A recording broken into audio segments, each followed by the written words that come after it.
उन आतंकियों को उनकी कल्पना से भी बड़ी सजा मिलेगी।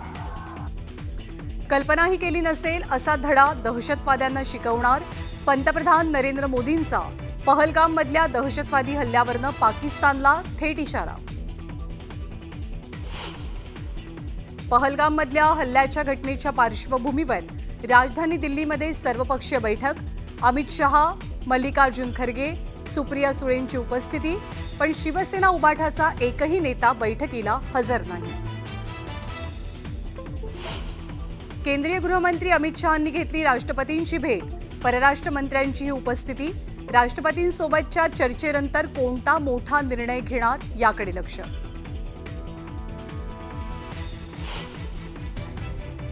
भारताच्या दणक्यानंतर पाकिस्तान बिथरला, पाकिस्तानकडनं भारतासोबतचा व्यापार बंद, शिमला करारालाही स्थगिती।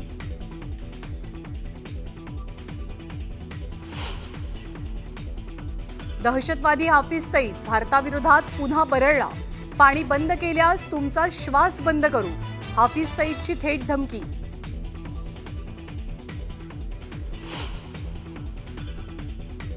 भारताचा बीएसएफ जवान पाकिस्तानच्या ताब्यात, जवानानं चुकून ओलांडली होती सीमा, जवानाला परत आणण्यासाठी चर्चा सुरू।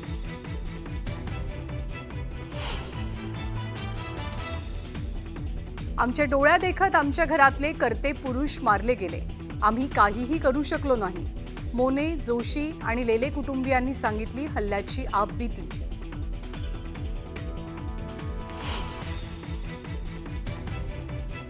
कोपऱ्यात बसला होता, त्याला बोलवून घेतलं, आजान पडतंय क्या, बोलतंय क्या कुछ, आम्ही त्याचा ऐकून पटापट टिकल्या काढून फेकल्या की आम्हाला मारायला नको म्हणून, आणि सगळे अल्लाह अकबर म्हणायला लागलो।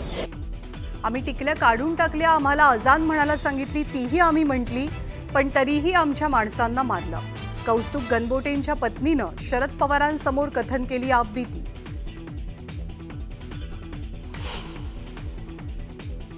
पहलगाममध्ये दहशतवाद्यांनी पर्यटकांना गोळ्या घातल्या, तर दिल्लीतील पाकिस्तानी राजदूत पार्ट्या झोडण्यात व्यस्त, दूतावासात केक मागवले जात असल्याचं कॅमेऱ्यात कैद।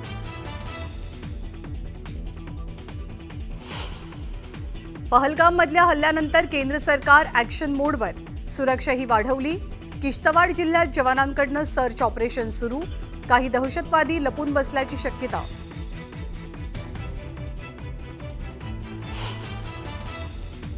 पहलगाम हल्ल्याचा मुकेश अंबानींकडनं तीव्र शब्दात निषेध, दहशतवादाविरोधातल्या निर्णायक लढतीत आम्ही देश आणि पंतप्रधानांसोबत ठामपणे उभे, अंबानींची ग्वाही।